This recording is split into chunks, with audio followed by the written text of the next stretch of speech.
pagiging ito, tayo po'y panandaliang tumayo bilang pagbibigay galang sa salita ng mahal na Panginoon na dadaling po sa atin ang ating beloved ordained preacher, Danny Cuarteros. Praise the Lord.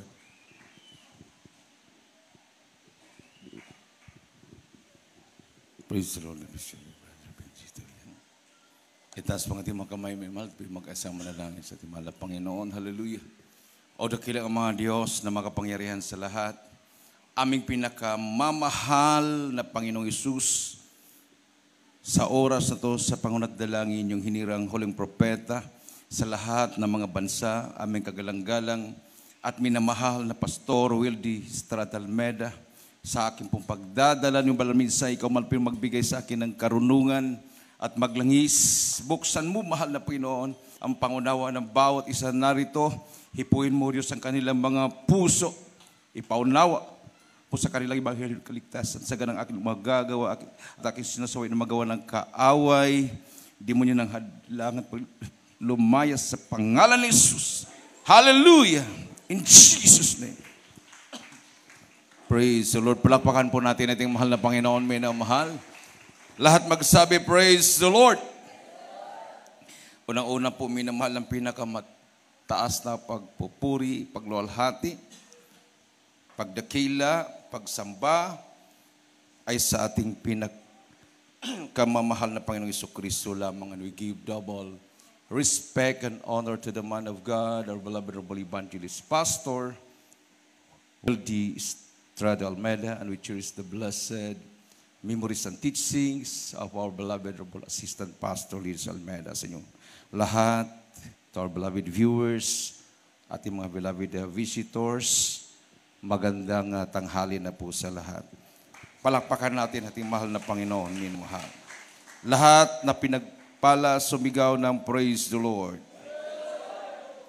Praise the Lord. Pinagpala tayong lahat ng mahal na Panginoon, minamahal. Sa pangunat dalangin ng propeta ng Diyos at buong pamilya ng ating beloved parents in the Lord, minamahal, the beloved children of our beloved pastor. After po ng ating krusada na dinao sa Sinundungan Valley last January 3, kinabukasan, itinuro po ng mga tao doon ang imbakan ng bigas ng mga NPA. Isang malaking drum binaon sa lupa at mayroon pang laman ng mga 40 kilos. Napakalaking drum. That was January 4, kinabukasan. January 8, kahapon, itinuro nila ang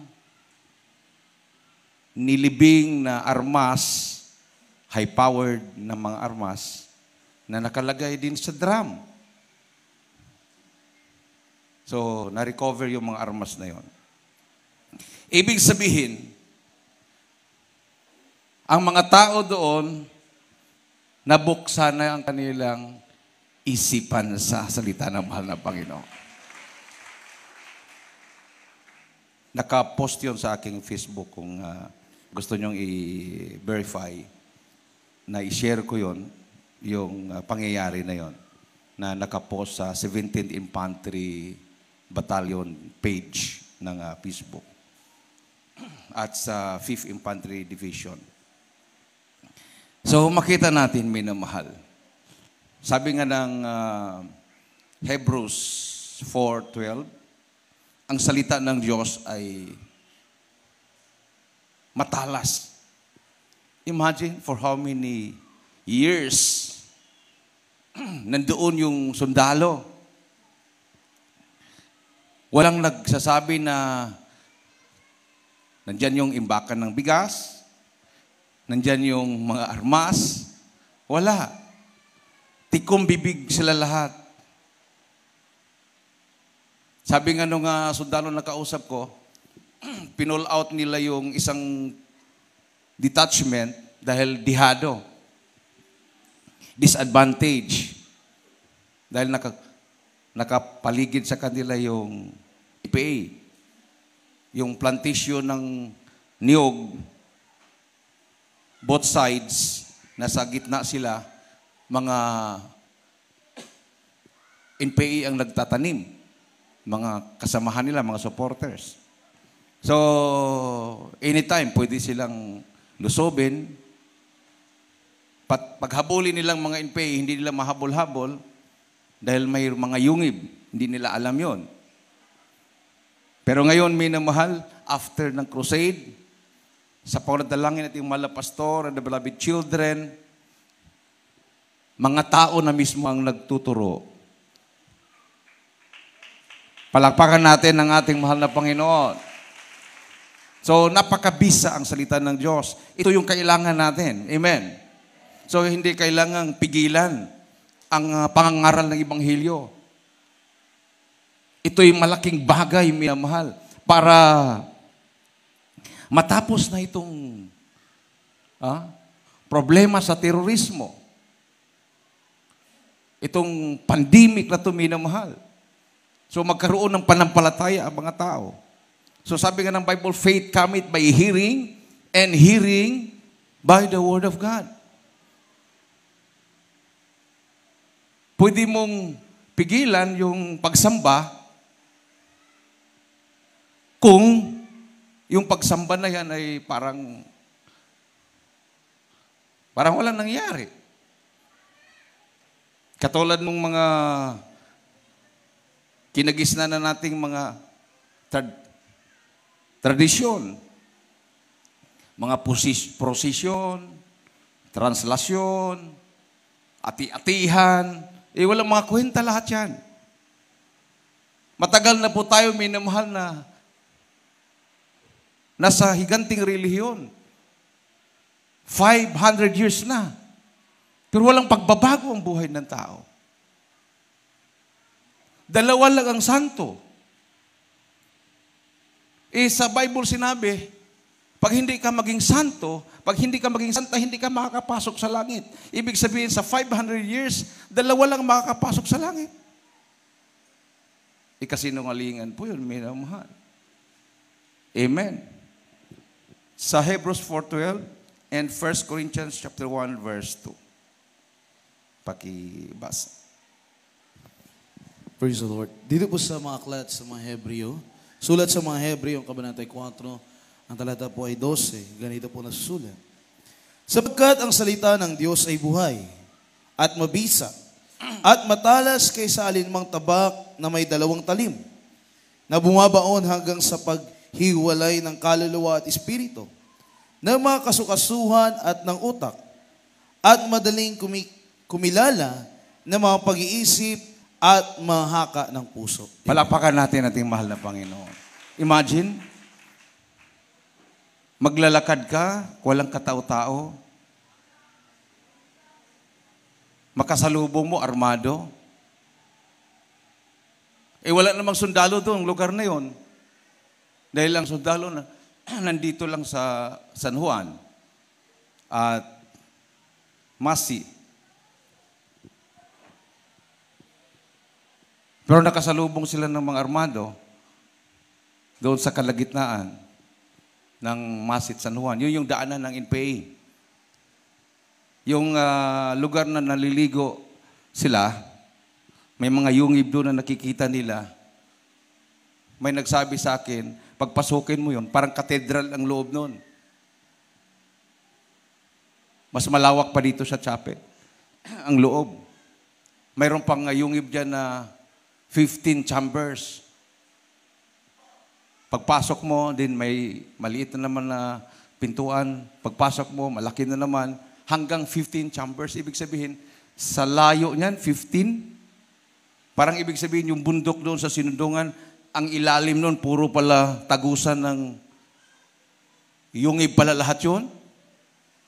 Yung pala na hindi mahuli-huli, sabi ng mga sundalo, mayroon silang hinabol na mga almost 100 na NPA. Pinaikutan nila, biglang nawala. Saan napunta? Bilangin nila yung mga tao doon, hindi naman naabot ng 100. Ibig sabihin, mayroon silang nilusutan. So yung mga nabautismuhan natin na mga kapatiran na dati NPA, silang nagsabi, mayroong yungib doon, kahit 1,000, kasya sa isang yungib lang. 1,000. Eh di, mas malaki dito sa chapel. Amen. Mayroong mga, parang sinadya na mga kate, yung mga limestone na parang mga higaan. Oh. Sabi nila baka naging kampo doon ng Hapon noong unang panahon. So maliwanag sa loob dahil sa loob ng yungib mayroong butas sa taas, pumapasok yung sikat ng araw. So wala talaga, hindi talaga matapos-tapos, minamahal. Binumba na ang Mark Valley, binumba ang Paco Valley, binumba ang Sinundungan Valley. Ang Marag na take over nila, Paco Valley, wala namang yugib dyan. Pero ang Sinundungan Valley, hindi nila take over. Hanggang ngayon, nakausap ko mga sundalo. Sabi ko, sir, marami pa bang NP dito? Marami pa, Brad. Pinakita sa akin yung mga commander na nandoon. Mga matataas ang ranggo na nakasulat sa tarpaulin. Nandoon sa Sinundungan Valley. Yung mga commander na yun, mga 5. May mga kanya-kanyang tauhan dinadala. Ibig sabihin, mayroon talaga silang tinataguan dyan. So walang makakapagpalabas sa kanila diyan kundi ang kapangyarihan ng mahal na Panginoon. Amen. Bakit? Pag ang mga tao na mismo dyan ang ayaw na, at hindi na magpadala ng pagkain, ay hindi na sila manatili sa loob, magutom. Lalabas na talaga sila. O, unti-unti na minamahal. So sabi ng Bible, once na marinig mo ang salita ng Diyos, tatagos yan hanggang sa utak ng yung sabi nga, yung buto. Bunmaro. Grabe, no?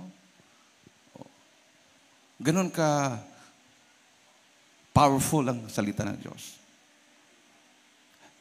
Everybody say, praise the Lord. So ang Bible, minmalhin, hindi po ito ginagamit para magdebate sa kapwa naniniwala sa Biblia. Yan po ay patibong ni Satanas.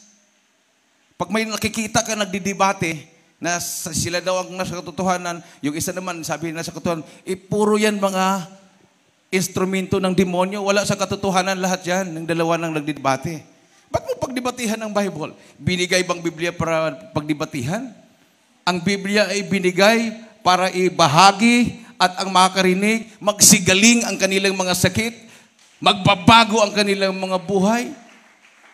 Mayroong pastor doon sa Cagayan de Oro, nagyabang, 35 years na daw siya sa debate. Wala nang nakakatalo sa kanya, ewan ko lang. Kasi pag debate naman, wala namang umaamin na talo. Wala namang umaamin na talo. Puro panalo yan. Parang eleksyon din yan. Kahit ang layo-layo ng kanyang buto, panglima, sabihin niya, dinaya siya. O hindi pa nga pangalawa yun, lalo na kung pangalawa. O, di ba? Ganun yun. Ganun din sa debate. Kasi pride yan eh. Pride. Sabi niya, 35 years ako, nakipag-debate, wala pa nakatalo sa akin. Nilusob ako sa pastoral house.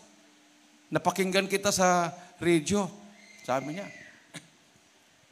Sabi ko, grabe naman yun, 35 years. Walang nakatalo sa'yo. Ibig sabihin, sa 35 years na palagi kang panalo, ang dami mo nang nakumbense. Dami ng membro. Sabi niya, ay wala naman. Bahala na sila. Hindi naman sila nakumbense. Hindi naman daw dumami ang membro. Wala pa yatang 20 ang membro niya. 35 years na silang palaging panalo. Kahit isang kaluluwa sana per year, dapat 35 na kaluluwa yon. Kulang pa. Sabi ko sa amin dito sa Jesus Miracle Crusade, hindi sa debate dinadaan. Ang Diyos ang nagpapatunay, hindi kami ang nagpapatunay. Sa pamagitan ng himala. Halimbawa, ikaw, pag mayroon kang sakit, ngayon din, bautismuhan kita, gagaling ka. Nainganyo? Sabi niya, totoo ba yung sinabi mo? Mayroon akong katarata sa mata. Schedule for operation, pero kung totoo yung sinabi mo, magpabautismo ko ngayon, ibig sabihin, maibalik na yung aking paningin. Malabo na daw paningin niya. Siko po. Wala nang debate. Wala, nagpabautismo. Right after the baptism, tinanong ko, kumusta? Ginano niya yung mata niya. Oh, malinaw na nga yung paningin ko. Oh, tingnan mo yan. 35 years nagdebate, hindi nakaranas ng kapangyarihan ng Diyos. Ilang minuto lang kami nag-usap at nagpakumbaba, natanggap niya ang kapangyarihan ng mahal na Panginoon. Everybody say, praise the Lord. Parang yung kinagisnan nating relihiyon galing sa Espanya, 500 years, nasaan ang himala? Kung totoo yung Nazareno, Santo Niño, kahit sabihin pa ni Presidente Duterte na bawal, kung talagang totoong naghimala yan, bakit pigilan? Para magsigaling sila. Pero hindi kasi totoo eh. So party sila natatakot din. So, sabi ng Bible, may naman, lahat ng mananampalataya, sabi ng unang Korinto 1:2, ay mga santo at mga santa. Hindi nila makiklaim to. Hindi sila pwedeng magsabi na, kami yan. Mayroon bang santo na lasinggero? Mayroon bang santong babaero? Mayroon bang santong bakla? O santa na tumboy? Wala. Amen. Ating pong basahin. Dito po sa unang sulat ni Pablo sa mga taga-Korinto, Kabanatang 1, ang talata po'y 2. Sa iglesia ng Diyos na nasa Korinto, sa makatuwid bagay, sa mga pinapaging banal kay Kristo Jesus, na tinawag na mga banal, na kasama ng lahat ng mga nagsisitawag sa bawat dako, sa pangalan ng ating Panginoong Jesucristo, na kanila at ating Panginoon. Unto the church of God which is at Corinth, to them that are sanctified in Christ Jesus, called to be saints, with all that in every place call upon the name of Jesus Christ, our Lord, both theirs and ours. So sa lahat na tumatawag sa ating Panginoong Jesucristo, lahat ay tinatawag ng mga saints, o sa Tagalog pa, binanal ng mahal na Panginoon. Everybody say, praise the Lord. Palakpakan po natin ang ating mahal na Panginoon. Yan po ang dahilan, minamahal. Pag tayo nagkakasala, pag tayo po ay nakikipag-away, o mayroon kang kagalit, mayroong taong hindi po mapapatawad, nandiyan yung palo. Papaluin ka ng mahal na Panginoon. Kasi binago ka na ng mahal na Panginoon. Amen. Everybody say, praise the Lord. Isang malakas at matunog na palakpak sa ating mahal na Panginoon. So, pag ikaw ay nagiging santo at santa, ibig sabihin, hindi ka na tagalupa. Amen. Tagalangit ka na. So, hindi ka mag-iipon ng kayamanan sa lupa, hindi ka naman taga rito eh. Anytime pagbalik ng malapin, kukunin ka niyang buhay. Kung madatnan kang buhay. Pero yung maraming mga kahinaan, at ang mahal na Pino nakakaalam na hindi sila makasama sa rapture, so kinuha na lang silang wala pang mahal na Pinoon. Pagbalik na mahal na Pinoon, bubuhay naman uli yun. Yun ang tinatawag na first resurrection. At ang mga buhay na naglilingkod, at yung mga nangamatay na bubuhay ng Malapinon, sama-samang sasalubong sa Malapinon sa alapaap sa kanyang pagbabalik.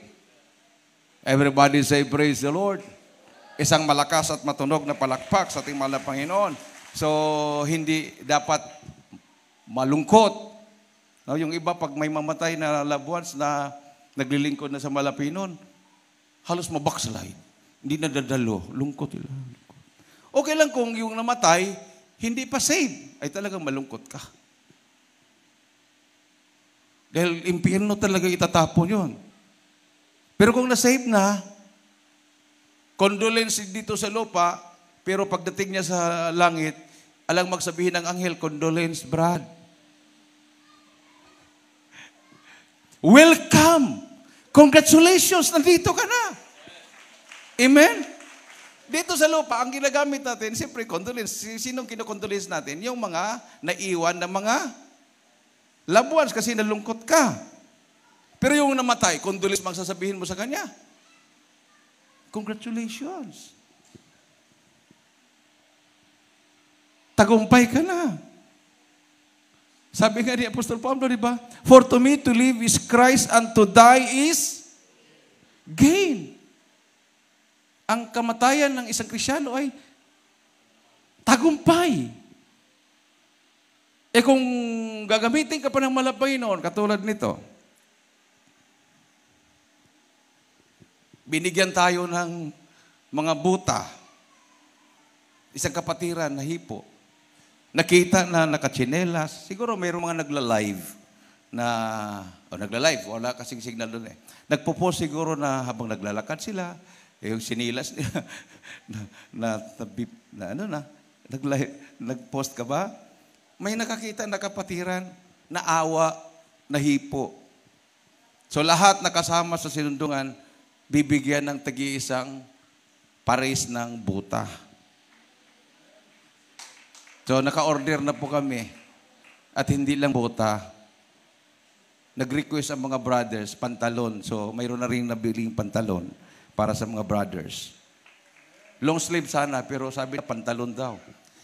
Ang mga sisters naman, dress, plus buta. Ibig sabihin, may mission pa. Amen. Pero yung ayaw ng sumama, pwede naman yung i-wave yung karapatan nyo. Kuya, sayang naman yung buta, hindi na ako sasama ulit. Bigay nilang sa iba na gusto. Kasi himala na nga yun eh. Hindi na maulit. Hindi na maulit. Kasi mayroon tayong malaking pinaghahandaan. Hindi sa Cagayan. Dito lang sa Isabela. Sa Isabela. Sa San Mariano. Palakpak kayo, no? Sabi ng sundalo na kausap ko, 3 weeks lakaran.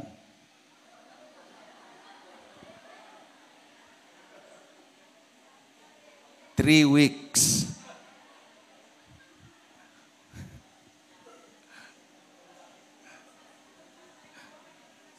Wala nang pumalakpak eh.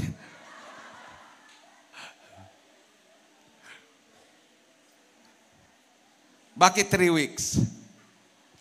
Kasi ang lakaran, sabi ng sundalo, hindi naman diritso-diritso. Kasi may mga komunidad yan ng mga Aita, mga Highlanders. Lahat na komunidad na madaanan, magkrusada tayo, lahat na komunidad. Ngayon, kung yung komunidad na madaanan, armado, gira muna. So, abot talaga ng 3 weeks bago marating yung pinakapusod ng kampo. Kasi yung kampo na yon, nabalitaan na nila yon for how many years? Hindi nila matutuntun-tuntun. Kasi virgin forest yon, pero nakaikot ang mga komunidad doon. Sabi nung informer natin na dati NPA, auntie niya yung pinaka-commander doon, bago mo marating yung pinakakampo, 5 satellite camp muna ang dadaanan. Mga komunidad yun ng mga Aitas. At bawat satellite camp, mayroong tag-iisang machine gun. Kasi 6 na machine gun ang hawak. Yung isa nandoon sa pinaka-sentrong kampo. So, hindi yan pwedeng adventure. Kailangan dyan, pinakamababang ayuno, 10 araw, walang break, straight. Yan yung pinakamababa. Tapos, 10 days fasting ka, maglakad ka pa.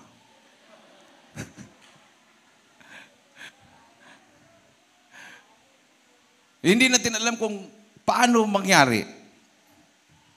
Diyos na nakakaalam doon.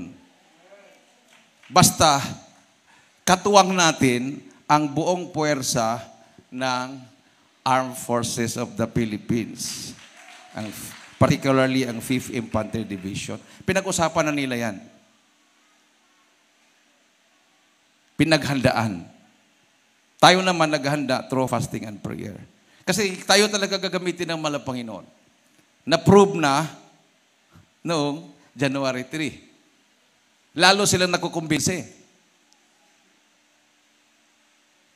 na itong Jesus Miracle Crusade International Ministry, ito lang talaga ang kailangan nilang katandem.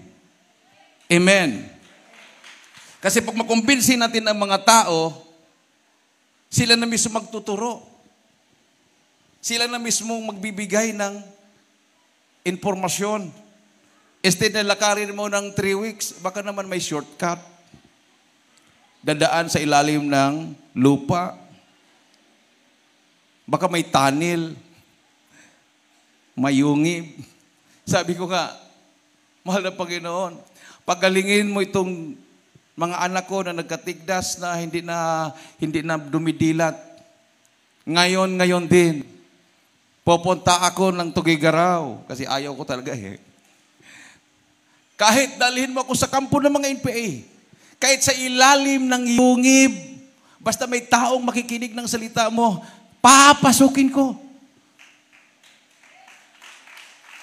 Si Angel, si Daniel, si Dave na isang buwan na hindi kumakain, hindi dumidilat ang mata, butot balat na, biglang nagsalita si Angel, gutom. Tingnan mo yan. Pag nililinis ko yung mata niya, pag pinapadilat ko, wala na akong makitang itim. Sabi ko, Angel, nakikita mo pa ba ako? Sabi niya, hindi pa.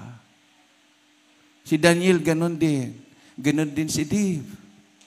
Yung bunso nandun sa duyan, buti hindi nahawa. Sabi ko, huwag kayo lumapit sa bunso dahil may tikdas kayo, may lagnat, may ubo, may sipon, may sore eyes, talaga, muta-muta yung mata nila. Tapos, complicated talaga. May pagtalikod ko, pagbalik ko sa kwarto, nakaikot sila sa duyan, ginapang pala nilang nasaan yung duyan. Sabi ko, mahal na Pinoon, paano na kung wala pang 1 taon tong bunso, pag mahawaan to, patay.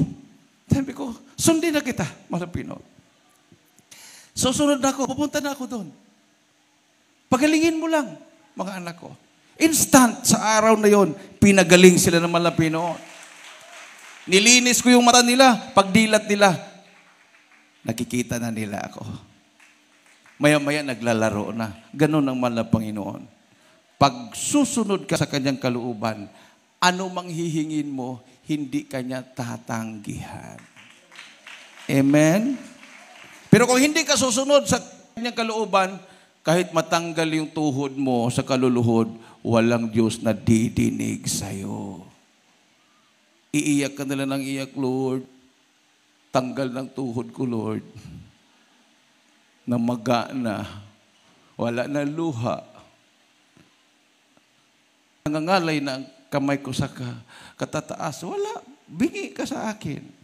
Sabi ng Bible, ang panalangin ng isang taong hindi sumusunod sa Diyos ay hindi niya papapakinggan. Di ba? Sa Juan? John chapter 9. Ate po nga basahin yan. Dito po sa Ebanghelyo ni Juan, ang kabanata 9, talata 31, sabi rito, nalalaman namin na hindi pinakikinggan ng Diyos ang mga makasalanan. Datapwat kung ang sino mang tao ay maging mananamba sa Diyos, at ginagawa ang kanyang kalooban, siya'y pinakikinggan niya. Now we know, John chapter 9 verse 31, now we know that God heareth not sinners. Kahit sabihin pa ng ating mahal na Pangulo, manalangin tayo na mahinto na itong COVID na to. Manalangin tayo na wala nang dadaan ng mga bagyo at mga lindol. Wala na tayong mararanas sa kalamidad. Hindi pa papanggigan ng Diyos ang panalangin ng mga makasalanan. Amen. Number 1 na kalaban ng Diyos na ikaw ay tatawag sa mga revolto. Imagine, Diyos ay gumawa ng langit at lupa. Tapos, palitan mo lang ng ginawa mo o binili mo, inutang mo, hindi pa nabayaran yung iba. Di ba? Oh, mayroon naman talagang Diyos na hulugan. Tapos manalangin ka, Lord, pagpalain mo naman ako para mabayaran ko yung utang ko. Tapos kung pwede lang sumagot yan, sabi niya, unahin mo ako ha. Nakahiya sa nagbinta sa akin, hindi mo ako binayaran pa. Talagang pakitin ng isip eh. Yung naniniwala dyan mga abogado, mga engineer, mga scientist. Talagang binulagan talaga ni Satanas. Totoo yung sinabi ng Bible. Binulagan ni Satanas yung isipan nila. Samantala sa Genesis 2:7, ang Diyos ang lumalang. Hindi siya dilalang. Siya ang naglalang. Amen. Galing sa alabok ng lupa, pinorma niyang kawangis niya. May ilong, may mata. Gumawa siya ng tao. Tapos inihipan niya ang butas ng ilong. Nagkaroon ng buhay yung ginawa niyang tao. Amen. Everybody say, praise the Lord. Palakpakan po natin ating mahal na Panginoon, minamahal. So kung ang Pilipinas, ang buong bansa, kahit sabihin natin, maabot yung 50% o masigit pa doon, ay makasumpong ng buong katotohanan ng paglilingkod. Wala na. Immune na tayo sa mga sakit. Immune na tayo sa mga kalamidad. Pero hindi pa nakakaabot eh. 70 pataas. Ang tinatawagan, si Satanas. Bakit ko sinabi? Revelation chapter 9 verse 20. Basahin nga natin. Sabi po dito, minamahal, unahin ko muna yung 9:31. Now we know that God heareth not sinners, but if any man be a worshipper of God and doeth his will, him he heareth. Him he heareth. Iisa lang ang Diyos na tinutukoy dito. Atin pong basahin sa Revelation 9:20, yung mga Diyos nila, kung nakakatulong ba. Dito po sa aklat ng Apokalipsis, kabanatang 9, talata 20. At ang nalabi sa mga tao na hindi napatay sa mga salot na ito, ay hindi nagsipagsisi sa mga gawa ng kanilang mga kamay, upang huwag sumamba sa mga demonyo at sa mga Diyos-Diyosang ginto at pilak at tanso at bato at kahoy na hindi nakakakita ni nakaririnig man ni nakalalakad man. 21. Sa 21. At sila'y hindi nagsipagsisi sa kanilang mga pagpatay, kahit man sa kanilang panggagaway, kahit man sa kanilang pakikiapid, kahit man sa kanilang pagnanakaw. Tingnan mo yan. Kahit nandyan na yung pandemic, nandyan na yung virus na yan, yung mga corrupt, yung mga magnanakaw, tuwang-tuwa dahil marami silang manakaw. Sino ba ang nag-audit? Kung saan napunta yung bilyon-bilyon para budget sa pandemic na yan. Wala. Magnegosyo ka lang ng face mask, milyon-milyon ng kikitain mo kung manufacturer ka. Tuwang-tuwa China. Galing sa kanilang virus, sila ang nakinabang. Halos made in China lahat. Pati yung mga kit, yung para sa swab test, sa antigen test, China galing. Face mask, China. Face shield, China. Pati virus, China.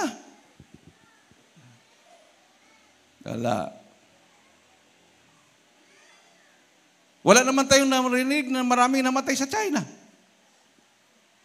Tinakot lang tayo ng tinakot. At alam ng mga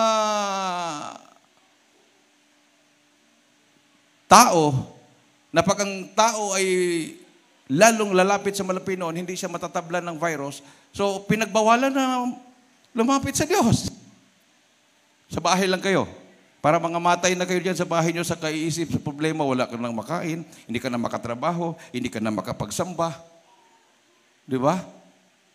Pero sabi ng Bible, submit therefore yourselves to God and resist the devil and the devil shall flee away from you.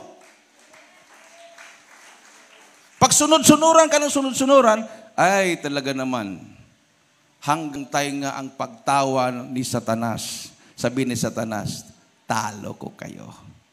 Natatalo ko kayo. O, di ba? Alam ba niyo yung istorya ng palaka?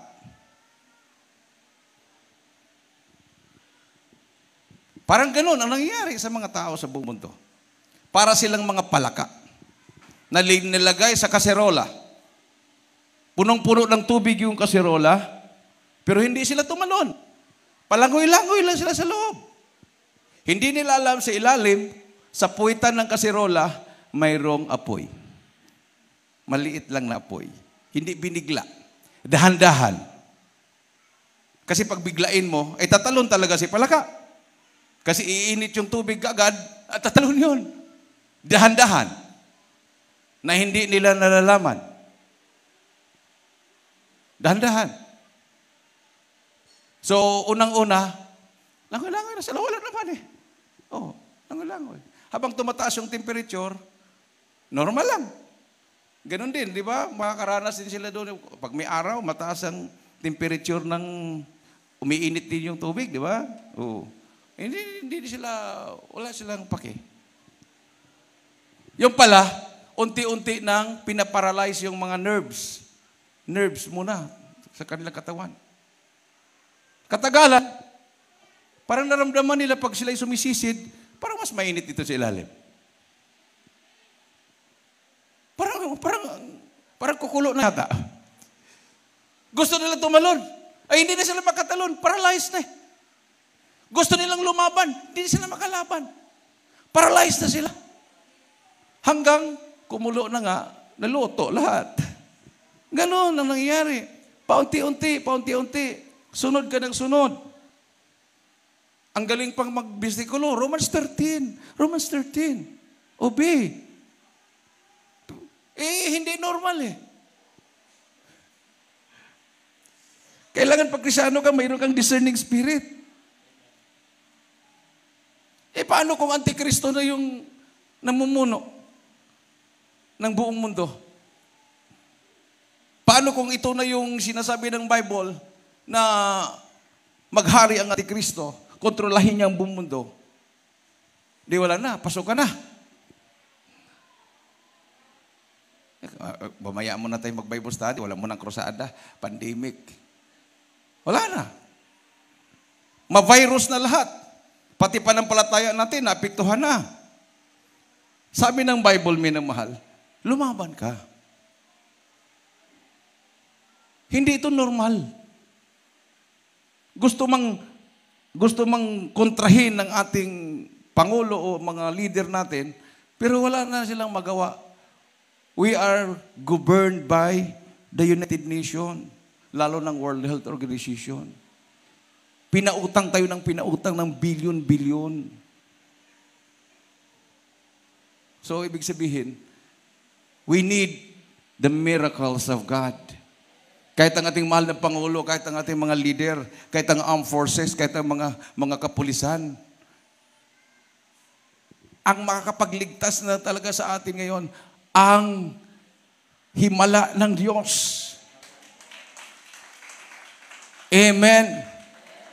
Everybody say, praise the Lord. Ano kaya ang mangyayari kung aabot pa ng 10 turukan yan? Yung iba bumigay na, booster pa lang. Yung iba, 1 dose, bumigay. Yung iba, 2nd dose. Yung iba, booster. Kung mayroon pang kasunod, kaya pa ba ng katawan yon? Hindi na. Hindi na kaya. Pero kung ikaw ay may panampalataya sa Diyos, wala nang kailangang iturok sa katawan mo. May doktor ka na manggagamot ang mahal na Panginoon. Everybody say, praise the Lord. Hanggang ngayon, 100% pa tayo buhay. Wala naman tayong bakuna. Maliban lang yung iba, mabibilang sa daliri. Pero kailangan nilang patatagin ang panampalataya nila. Dahil yung vaccine card na hawak-hawak nila, pagdating ng panahon, ay magiging microchip na yan. Na-headline na yan sa newspaper, sa Inquirer. Sa Sweden, nag-umpisa na sila sa Sweden. Walang makakalusot doon ng mga fake na mga vaccine card dahil microchip na ang ginagamit nila doon. Maganda daw, maganda. Kasi hindi ka nagagamit ng mga ID. Microchip na lang, nandoon na lahat. Pag iganon sa computer, nandoon ang information, health records mo, bank accounts, lahat. Information nandoon na. So, ibig sabihin, sabi nung nag-interview, mas maganda to. Kasi hindi manakaw. Dahil nasa katawan ko na implant ang aking pagkatao. Kasi pag sa card daw, pwedeng manakaw, pwedeng ma-hack. Manakaw yung card, pag hindi mo mapakancel yon, pwedeng ma-hack. Pag nandiyan na sa katawan mo, hindi na daw ma-hack. Kaya lang, pagmamayari ka na ni Satanas. Amen. Everybody say, praise the Lord. Wala na, kahit ano pang gawin mong pagsisisi. Hindi mo na maramdaman ang presensya ng mahal na Panginoon. Once na ikaw ay tatakado na. Revelation chapter 13, verses 16, 17, 18. Nasa Bible yan, minamahal. So kung ano mang nangyayari ngayon sa kapaligiran, sa buong mundo, yan ay nakasulat sa Bible. Instead na matataranta ka, matatakot ka, magagalit ka, bakit ko pa kasi binuto? Wala na tayong magawa doon. It was prophesied. Ito po'y hinulaan na ng Bible. Nagkakataon lang na sila yung nadatnan sa katuparan. Amen. Everybody say, praise the Lord. Nagkakataon lang na sa kapanahunan natin. Mabuti pa yung nangamatay na hindi na sila makaranas ng lockdown. Hindi na sila makaranas ng kahirapan. Tayo nadatnan. Ibig sabihin, we are for rapture. Amen. Atin pong basahin, minamahal. Revelation chapter 13, verses 16, 17, 18. Dito sa Apokalipsis, ang kabanatay 13, talatay 16 hanggang 18, sabi po rito. Pakinggan nyo ng mainam. At ang lahat, maliliit at malalaki. Maliliit at malalaki. Tinutukoy dito yung antas ng tao.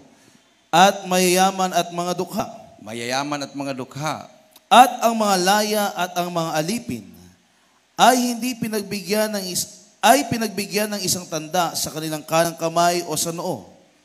At nang huwag makabili o makapagbili ang sinuman, kundi siyang mayroong tanda sa makatuwid ay ang pangalan ng hayop o bilang ng kanyang pangalan. Dito'y may karunungan. Ang may pagkaunawa ay bilangin ang bilang ng hayop, sapagkat siyang bilang ng isang tao. At ang kanyang bilang ay 666. 666. Nagkakataon ba to? More than 2,000 years ago na isinulat ito, minamahal. Nangyari ngayon. Noo at kamay. Napapansin ba niyo, minamahal, yung temperature dito kinukuha sa noo at kamay? Sinasanay tayo. Pagdating ng panahon, hindi na po kailangan temperature. Vaccine card na. Amen. Vaccine card. No, dati no face mask, no entry. Ngayon, no vaccine card, no entry. So pagpasok mo, pakita mo vaccine card. May maraming fake. May maraming fake. Kasi wala namang picture yan eh. Pwede kang manghiram. Sa pamilya mo, may nagpabakuna. Hiramin mo. Putang mo, ganun mo lang. Pasok ka. Kung magkagipitan na, paano yan malaman kung yung holder ng vaccine card ay siyang may-ari? O totoo talaga siyang nabakunahan? Baka binayaran niya, binili niya yan. Mayroon kasi nagbibinta ng ganon. Nabalitaan ko, 7,000, 10,000, 5,000, ganon. Kung magkahulihan na may nagpapalusot ng mga fake, yun na yun, microchip na ang kasunod nun. Ililibing dito. Kasi dito lang po, sa part ng katawan ng tao, dito lang po minamahal sa noo, ang pwede siyang mag-recharge. Yung microchip na ilalagay, mayroon siyang parang maliit na battery, may recharge siya sa init ng dito. Kasi dito nga tinuturukan, kasi dito ang init, yung temperature mo. Di ba? Pag may lagnat ka, saan ba ngayon? Hindi lagi dito, noo. Amen. Ay, may lagnat ka. Kasi nabubuo dito yung temperature, yung init. Yun yung magcha-charge sa microchip. At sa kamay. Kanang kamay. Yun ang ginaganon. Pareho lang dito. Nasa Bible. Hindi ka makabili, hindi ka makabinta. Kung wala ka. Tatak na 666. Anong mayroon doon sa microchip na yon o sa vaccine card? Code. Ano yung code na yon? Yun yung number mo. Pag i-type sa computer yon, lalabas yung pangalan mo. Kung halimbawa, Bienvenido Dorian III. Pag bigay niya sa kanyang vaccine card, i-type yung code doon, may code naman doon, o may QR. Diba? Yung parang kasing laki ng simpak, no? Ganon. Ganon lang sa computer yun. Tut! Makalagay scan. Nakalagay na yun, Bienvenido Dorian III. Lalabas yun. Yun. Hindi yung tinuturok sa katawan mo. Yung tinuturok sa katawan mo, yun yung tinatawag na virus. Na natutulog daw na virus. Iturok sa katawan para ang antibodies mo, pag maka-feel sila na parang may pumasok na kakaiba, bigla daw silang mag-alerto. At puntahan nila kung nasaan yun. Dito tinurok. So magpuntahan doon ng mga antibodies. At kalabanin nila yung tinurok. Kumbaga nagpa-practice sila. Yun ang dahilan na nanghihina ka, nahilo ka, nilagnat ka dahil may labanan na nangyari sa katawan mo. Nakafocus sila doon sa tinurok sa katawan mo. Paano ngayon? Nakapokus sila doon sa virus na tinurok sa'yo. Hindi na sila nakapokus sa iba pang mga sakit. Pagpapasok yung ibang sakit, wala nang antibodies na nakapokus. Parang sundalo yan eh. Nakapokus sa checkpoint. Pag lulusob ang mga NPA, hindi na sila handa dahil doon sila sa checkpoint. Di ba? Nakapokus sila. So, gano'n ang nangyari. So, pag mamatay, hindi ka namatay doon sa COVID kasi mayroon nga antibodies na nakapokus doon. Namatay ka sa ibang sakit. Sakit sa puso, high blood. Kasi wala nang nakapokus doon. Wala nang antibodies na nakapokus doon. Nakakonsentrate na lang sila sa virus. Iniwanan nila yung ibang detachment, kumbaga. Ayun, nangamatay. Sakit sa puso, kidney failure, sakit sa baga. Wala na. Amen. Everybody say, praise the Lord. Pero ang mahal na Panginoon, Malapinon is a wise God. Yung antibodies na yan, hindi naman yan gawa ng scientist. Natural na sa tao yan. Binigay ng Diyos yan. Pinakalat niya sa buong katawan mo para pag halimbawa nasugatan yung paa mo, nasugatan mong daliri mo, lalabanan ng antibodies, hindi magkaroon ng infection, gagaling yung sugat. Amen. Ngayon, nakafocus doon sa in-injection yung antibodies, pumunta sila doon, nakipaglaban, masugatan ka. O mayroon kang naramdaman sa puso. Wala nang lalaban doon. Ma-heart attack na, ma-cardiac arrest na. So, kasi giniba nila yung design ng mahal na Panginoon. Dahil hindi nga sila naniniwala sa Diyos. Pero tayo, minamahal. Mula ulo hanggang paa, we are protected by the power of God. Amen. Everybody say, praise the Lord. So, pinatunayan, yung mga nagkakasakit dito,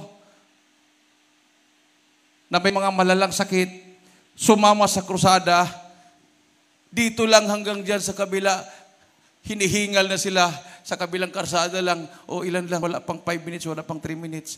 Yun, 3 to 4 hours naglakad. Nakauwi. 7 hours. Talagang pinagaling na sila ng mahal na Panginoon. Isang malakas at matunog na palakpak sa ating Diyos. Awitan po natin ating mahal na Panginoon, minamahal. Now is the day of salvation. Now is the accepted time. Lahat ng mga baguhan na narito, napakapalad nyo, minamahal. Sabi ng Malapinon, you have not chosen me, but I have chosen you. Lahat ng mga manampalataya, huwag po tayong bumitaw kung ano po yung itinuturo sa atin ng ating beloved parents in the Lord. Mayroong mga offer ang kaaway na takot kang mawala sa iyo. Di ba? Kayamanan sa mundo. Ginagamit ni Satanas para takutin ka. Lalo na kung nasanay ka na, pupunta ng mga mall, kakain sa mga restaurant, mga fast food. Ngayon, yan ang problema mo. Paano na, hindi na ako makapasok doon, hindi na ako makapasyal sa mga beaches. Hindi na ako makapunta ng abroad, paikot-ikot dahil marami akong pera. Why not join our crusade to save more souls? Bago maging huling lahat. Yung bangko nga, i-deposito ka doon sa bangko, hindi mo na makuha-kuha kung wala kang vaccine card. Hindi mo na makuha yung deposito mo sa bangko. Sino kukuha doon? Pwede pa siguro kung may ATM card ka. So talagang gipitan na minamahal. Pag mangyari na yung digital money ang ipapalit, wala na, hindi na perang papel. Digital money na lang. Cashless society na. Doon ka na magbabayad sa microchip sa noo mo at sa kamay. Bayad na. Tapos pag may ayuda, idadaan na lang doon. Automatic, may pundo na yon. Dollars. Kasi mayroon ka silang plano, yung tinatawag nilang AI humanity. Ano yung AI humanity? Artificial Intelligence Humanity. Pinapauso po nila yung mga robot. At hindi lang robot, yung mga tao gawing robot na. Ang mga tao, lalagyan ng microchip sa katawan mo para kukontrolahin ka na nila. Imamanipulate ka nila through computers. Lahat ng movements mo, alam na nila kung saan ka pupunta. Ibig sabihin, gusto nilang maging alipin ang tao sa kanila. Pagdating ng panahon, pagsasabihin ng pinaka-leader ng buong mundo, I am God. Ako ay Diyos. Yun na nga ang mangyayari. Sasambahin na siya. Yan ang sinabi ng Bible. An unparalleled time of great tribulation will come upon the world. Satan will seek to dominate the earth through a man and a system, described as the Antichrist. The beast and his false prophet will establish a religious, political, and economic system to control the whole world. These satanic maneuvers will bring war, famine, and death. Eventually, the beast or the Antichrist will claim to be God and desecrate the rebelled Jewish temple. Those who oppose this evil system and turn to God will be persecuted and martyred. Some will have divine protection. So, nandito po tayo sa divine protection. Mayroon pong grupo ng manampalataya na hindi magalaw-galaw nila because we are protected by the power of God. At napatunayan po yan, nung pumasok ang ating mga pastor sa kampo ng Abu Sayyaf, gusto nilang pugutan kami ng ulo, naging inutil lahat ang mga Abu Sayyaf dahil kami, ang mga pastor, ay protected sa kapangyarihan ng mahal na Panginoon. Kung tayo pumapasok sa mga kampo, mga influence-controlled na mga terrorists, TPP, NPA, hanggang tingin na lang sila sa atin dahil may mga anghel na nagbabantay sa atin. Awitan po natin ating mahal na Panginoon. Lahat ng mga baguhan, lapit na po sa harapan. Hallelujah. Napakapalad natin. Saan man tayo dadalhin ng mahal na Panginoon, we are willing. Hallelujah.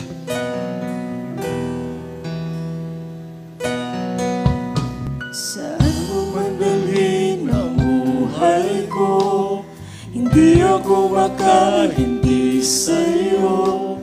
Ano man ang gawin sa buhay ko, ako ay susunod sa'yo. Hallelujah. Lahat ng mga baguhan, lapit na po sa harapan ng lahat. Paki-assist po ang mga choirs. Hallelujah. Susugin, alam kong ika'y narintay sa akin. Magpapahingay sa iyong piling. Magpapahingay sa iyong piling. At sasabihin ko ang kabutihan mo. Ikaw ang Diyos na di nagpapabaya mula pa sa simula. Sa'yo'y nakita ko buhay at pag-asa. Hallelujah! At ako ngayon may buhay na walang hanggan. Yes, Sir Jesus. Hallelujah. At ako ngayon may buhay na walang hanggan. Amen. Hallelujah. Nasa ating kalagitnaan ng presensya ating mga Pinoy. Itaas mo ating mga kamay. Hallelujah. Praise the Lord. Hallelujah. Akin itong magyayamanin pagkat mahal ka sa akin. Pagkat mahal ka sa akin. At sasabihin ko ang kabutihan mo. Ikaw ang Diyos na di nagpapabaya mula pa sa simula. Sa'yo'y nakita ko buhay at pag-asa. Hallelujah! At ako ngayon may buhay na walang hanggan. At sasabihin mo ang kabutihan mo. Ikaw ang Diyos na di nagpapabaya mula pa sa simula.